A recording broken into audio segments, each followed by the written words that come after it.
नमस्कार दोस्तों, आज हम बात करने वाले हैं सीआरपीएफ हेड कांस्टेबल मिनिस्ट्रियल भर्ती की टाइपिंग टेस्ट के बारे में। तो बहुत सारे कैंडिडेट्स का सवाल ये है कि हमें टाइपिंग टेस्ट जो होने वाला है उसमें कौन से उसकी प्रैक्टिस के लिए कौन से टाइपिंग सॉफ्टवेयर का यूज करना चाहिए, या ऑनलाइन टाइपिंग करनी चाहिए या एमएस वर्ड में टाइपिंग करनी चाहिए।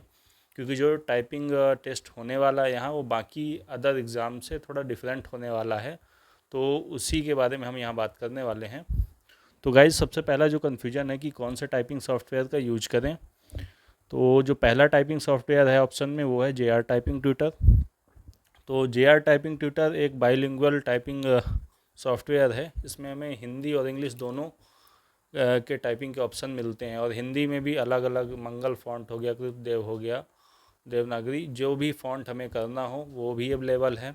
इंग्लिश अवेलेबल ही है, प्लस इसमें अदर ऑप्शन दिए होते हैं कि आपने एसएससी या स्टेनो का करना है, राजस्थान के एग्ज़ाम का करना है, या जो मोस्ट एग्ज़ाम होते हैं उनमें। इसमें ऑप्शन भी होते हैं अपने पास कि हमें कौन से एग्ज़ाम के लिए टाइपिंग करनी है, उस हिसाब से हमें ऑप्शन दिए जाते हैं टाइपिंग करने का। ठीक, इसके अलावा इंडिया टाइपिंग है, तो ये ऑनलाइन भी अवेलेबल है और इसका सॉफ्टवेयर ऑफलाइन भी अवेलेबल है। आप डाउनलोड कर सकते हैं अपने सिस्टम में और टाइपिंग कर सकते हैं। हिंदी और इंग्लिश दोनों अवेलेबल है। इसके अलावा टाइपिंग मास्टर, तो टाइपिंग मास्टर में केवल इंग्लिश टाइपिंग अवेलेबल है। आपने अगर फॉर्म में इंग्लिश टाइपिंग सेलेक्ट की है तो आप टाइपिंग मास्टर का यूज कर सकते हैं। काफ़ी पुराना सॉफ्टवेयर है और कई लोगों के लिए कॉम्पिटेबल है, तो आप टाइपिंग मास्टर में भी कर सकते हैं केवल इंग्लिश का। इसमें हिंदी अवेलेबल नहीं होती है, या हिंदी अगर अवेलेबल भी है तो नॉर्मल फॉन्ट अवेलेबल है। हमें जो मंगल फॉन्ट चाहिए रेमिंगटन गेल का, वो अवेलेबल नहीं होगा टाइपिंग मास्टर में। इसके अलावा एमएस वर्ड, तो एमएस वर्ड एमएस ऑफिस का एक सॉफ्टवेयर होता है। तो कई लोग बोल रहे हैं कि इसमें भी टाइपिंग कर सकते हैं, क्योंकि वहाँ ऐसा मानना है कि वहाँ एमएस वर्ड में टाइपिंग करवाई जाएगी, क्योंकि वहाँ जो टाइपिंग होगी हमारे कंप्यूटर स्क्रीन पे मैटर नहीं लिखा होगा। वहाँ जो मैटर होगा वो हमें एक पेपर पे प्रिंट करके दिया जाएगा, जैसा कि अभी तक एग्ज़ाम होता आ रहा है CISF का। तो अभी तक क्या है, वहाँ मैटर आपका प्रिंट होके आता है, आपको वही मैटर टाइप करना होता है देखकर। और जो नॉर्मल अदर एग्ज़ाम होते हैं उनमें क्या होता है कि हाफ स्क्रीन पे मैटर लिखा हुआ होता है, आपको ये स्क्रीन पे देख के आपको मैटर टाइप करना पड़ता है। तो अब अगर ऐसा नहीं है, अगर प्रिंट मैटर दिया जाएगा तो बहुत ज़्यादा चांस है कि वो MS वर्ड पर टाइप करवाएंगे, क्योंकि इसमें भी आप नीचे जो लाइन होती है, बॉटम लाइन होती है, वहाँ जो वर्ड की काउंटिंग होती है कि कितने वर्ड आपने टाइप किए, वो लिखे रहते हैं। ठीक, और इसके अलावा अगर पांचवा ऑप्शन बात करें, ऑनलाइन टाइपिंग, तो ऑनलाइन टाइपिंग में कई साइट्स हैं जो टाइपिंग का ऑप्शन देती हैं। हिंदी और इंग्लिश दोनों टाइप, कोई भी फॉन्ट हो हिंदी का, सारी टाइपिंग उपलब्ध हैं। जैसे एक बाबा टाइपिंग करके साइट है,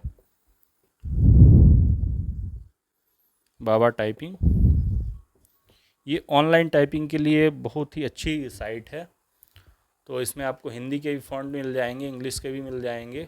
तो इंग्लिश का तो सिंगल फ़ॉन्ट ही होता है, हिंदी के जो भी फ़ॉन्ट आप करना चाहो बाबा टाइपिंग में सारे फ़ॉन्ट अवेलेबल हैं। बट मैं इसको सजेस्ट नहीं करूँगा, क्योंकि देखिए ऑनलाइन टाइपिंग के लिए आपको इंटरनेट अवेलेबल चाहिए, और कई जगह ऐसी होती हैं जहाँ पर बच्चों को नहीं अवेलेबल होता इंटरनेट, तो आप ऑनलाइन टाइपिंग का ऑप्शन छोड़ दीजिए अभी। ठीक, ऑफलाइन टाइपिंग की बात करें, जैसे आप JR टाइपिंग ट्यूटर मैं बेस्ट मानता हूँ, क्योंकि इसमें हिंदी और इंग्लिश आपको एक ही जगह पे मिल जाएगा। प्लस जैसे कई लोग हैं जिन्होंने हिंदी इसलिए सेलेक्ट कर दिया क्योंकि उस टाइम उनसे बनती थी, आज नहीं बनती है, भूल गया। तो इसमें प्रैक्टिस के लिए भी प्रॉपर ऑप्शन अवेलेबल हैं, आप प्रैक्टिस कर सकते हैं। ठीक, इसके अलावा प्रैक्टिस करने के बाद जो चैप्टर वाइज पैराग्राफ दिए हुए हैं, लेसन 1 लेसन 2 करके, और तो उसमें हिंदी और इंग्लिश दोनों के लिए बेटर ऑप्शन अवेलेबल है। तो मैं तो यही सजेस्ट करूँगा कि आप JR टाइपिंग ट्यूटर का यूज करें। और एक बार जब आपकी स्पीड इसमें आने लगे, जैसे हिंदी में अगर 30 है तो 35 आने लगे, इंग्लिश का 35 है तो 40 आने लगे, तब आप ऑनलाइन टाइपिंग की ओर जाएँ। ठीक, एक प्लेटफॉर्म में अगर आपकी स्पीड प्रॉपर या 5 वर्ड पर मिनट हिंदी में या 5 वर्ड पर मिनट इंग्लिश में रिक्वायर जितना है उससे ज़्यादा आने लगे, तब आप अदर प्लेटफॉर्म की तरफ मूव करें प्रैक्टिस के लिए। तो अगर JR टाइपिंग ट्विटर पे आप कर रहे हैं तो ये बहुत बेटर ऑप्शन होता है, क्योंकि दोनों अवेलेबल होते हैं, बेटर टाइमिंग और ज़्यादा फंक्शंस हैं इसमें, प्रैक्टिस के लिए ज़्यादा सेट मिल जाएंगे आपको। और इसके अलावा पैराग्राफ भी easy moderate to hard level paragraph भी आपको मिल जाएंगे। तो JR टाइपिंग ट्विटर आपके लिए बेस्ट होगा। और इसको परचेज भी नहीं करना है आपने, यूट्यूब पे बहुत सारे वीडियो अवेलेबल हैं जो इसके क्रैक सॉफ्टवेयर डाउनलोड करवाते हैं। तो आप यूट्यूब में सर्च करके इसका क्रैक सॉफ्टवेयर डाउनलोड कर सकते हैं, जिससे कि आप फ्री में इसका यूज कर पाएंगे पेड वर्जन का।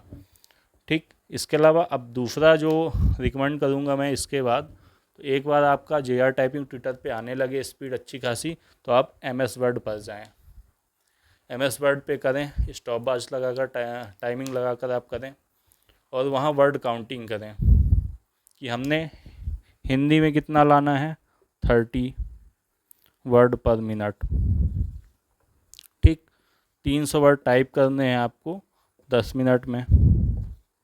तो आप 10 मिनट का स्टॉप वॉच लगा लें और 300 वर्ड टाइप करें। ठीक, जब और साथ में स्पेल चेक आपको चालू करना है। आप या कोई पुराना अखबार ले लें, कोई बुक ले लें, उसका एक पैराग्राफ मिनिमम जो रहे 300 वर्ड का, उसको आप सेलेक्ट कर लें, है ना, और उसको MS वर्ड में टाइपिंग करें। और 300 वर्ड टाइप होने के बाद आप ये देखिए कि 10 मिनट में हमने कितना टाइप किया। आप आसानी से आप अपनी स्पीड निकाल पाएंगे। और MS वर्ड में अगर आप पेपर लेके या बुक से देख के टाइप करेंगे तो आप एक्चुअल वैसा ही टाइप कर रहे होंगे जैसा कि वहाँ एग्ज़ाम में होने वाला है। तो इससे आपकी जो एक्यूरेसी है वो बेटर होगी, आपको यहाँ एक्चुअल स्पीड अपनी पता होगी। और अगर कम आ रही तो वापस आप जाके यहाँ फिर प्रैक्टिस करें, और इसके बाद फिर वापस आके आप इसमें आएँ। ठीक, तो ये हो गई कि कौन सा टाइपिंग सॉफ्टवेयर यूज़ करें, इसकी बात हो गई। अब इसके अलावा एक्यूरेसी इधर, ठीक, तो एक्यूरेसी और इधर एक्यूरेसी आपको कम से कम 95% रखनी है, क्योंकि 10 मिनट की टाइपिंग है। ठीक, 10 मिनट की टाइपिंग है, तो आपको एक्यूरेसी कम से कम 95% रखनी ही रखनी है। इससे कम आप अगर रखेंगे तो आप डिस्क्वालीफाई हो जाएंगे। आपको कम से कम 95% एक्यूरेसी रखनी है, मतलब इधर का परसेंटेज आपका जो मैक्सिमम होगा, जो मैक्सिमम आप इधर कर सकते हो वह है 5%। ठीक, तो 300 वर्ड का अगर आप 5% निकालोगे तो कितना आएगा, 15 वर्ड। ठीक है, 15 वर्ड्स आप इधर कर सकते हो, इससे ज़्यादा नहीं, क्योंकि इससे ज़्यादा इधर करने पर आप डिस्क्वालीफाई हो सकते हो टाइपिंग टेस्ट से।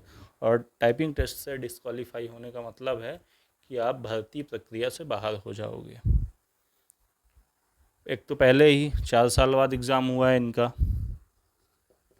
अब 4 साल के इंतज़ार के बाद आप एक छोटी सी गलती पर एग्ज़ाम से बाहर होना नहीं चाहेंगे। तो इसलिए मेरा ये सजेशन है कि आप एक्यूरेसी पर बहुत ध्यान दें। स्पीड आ जाएगी, प्रैक्टिस करेंगे, अभी काफ़ी टाइम है। अब इन्होंने 4 साल में एग्ज़ाम लिया है, तो टाइपिंग लेने में कम से कम 2 महीने और लगेंगे। तो 2 महीने में स्पीड तो मुझे पूरा भरोसा है कि आ जाएगी। बट आपको सबसे बड़ा काम जो करना है वो एक्यूरेसी पर करना है। तो हिंदी और इंग्लिश दोनों टाइपिंग में आप अपनी एक्यूरेसी पर वर्क करिए, जिससे कम से कम आपकी जो एक्यूरेसी हो 95% आए ही आए। इससे कम एक्यूरेसी में आपका सिलेक्शन नहीं हो पाएगा। ठीक है, इसके अलावा अगर आप कोई और भी एडवाइस चाहते हो या आपका कोई और क्वेश्चन हो तो आप कमेंट बॉक्स में ज़रूर लिखें। और इसके अलावा हमारे चैनल को सब्सक्राइब करें, वीडियो को लाइक और शेयर ज़रूर करें।